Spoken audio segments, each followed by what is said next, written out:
I was born in 1967 in Lynette, Alabama.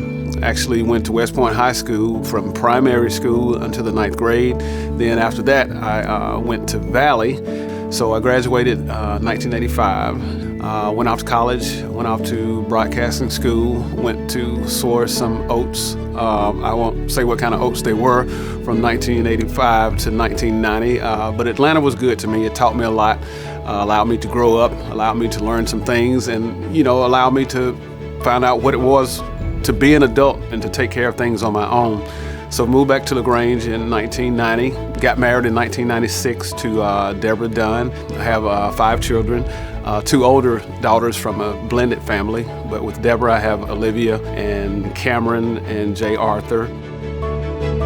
Back in 2002, when I was laid off from Sherwood Packaging, I had started singing prior to that, but in the midst of being laid off, I knew I had a gift of singing and I wanted to give that gift. The first thing I wanted to do was go to the nursing home, and God spoke to me a few months later and said hospice. I've told this story before. We were at the traffic light. I just taken the kids to school at Hollis Hand, and coming back home, we were at the traffic light by Clark Holder Clinic, and the boys' hospice spoke to me. And by the grace of God, I've been doing that once a week, every week for 21 years now.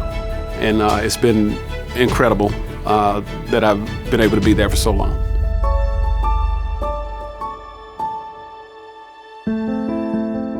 My 14th year volunteering at hospice, my wife actually came through the facility. Here I am, 14 years, coming in every week. And I never sit down, when I come in, I just, sing in each pod, go from each area to each area.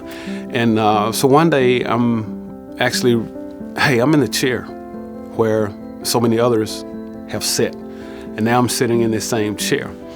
And we all get mad at God sometimes, and I had questions with God. And I'm like, why are we in this moment, in this time, after 14 years?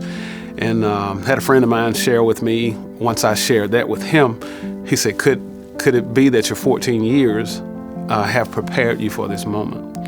And so I began to look at it in a different light.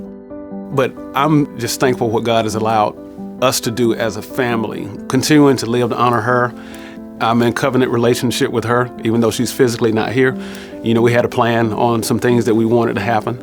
And just because she's physically gone doesn't mean that I don't still push the kids and myself toward to achieving what they want to achieve and reaching all their goals.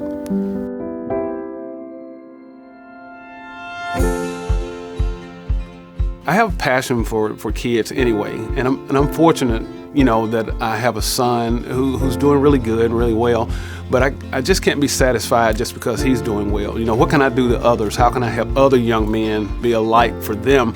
The school board had a lot of things that went into play.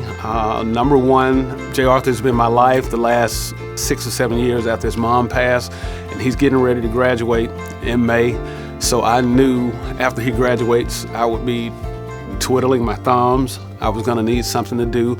So the timing was just right to be a part of that. And I was already doing things in the school system anyway, being visible, being a positive influence that kids can actually physically see that they may not see, outside of, their normal lives. So, but the kicker who actually allowed me to actually accept the school board, I heard the voice of my wife.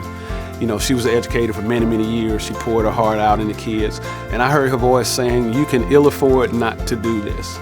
And when I heard that voice, because I was thinking every reason why I would not be a good fit, or what I don't have, and not really focusing on what I do have or what I could provide. But her voice was the kicker to allow me to come in and accept this challenge. I love to play golf. I don't know why I play sometimes, because it can be called the game of the forbidden stick. It's just one of those games that you can't be good at every day. I love being outside, seeing the landscape, the water, and something else I'm getting ready to do. Since Jay Arthur's going to be playing football in the fall, I just purchased a camper, so I'm going to be following him. And so that's something I always wanted to do as well. So that's going to be another one of my new hobbies, taking the RV to games and out at the lakes and just enjoying and relaxing. And because I am 55, getting ready to be 56, So just finding more ways to enjoy life and to be at peace and just, live every moment like I'm supposed to live. LaGrange is a great city.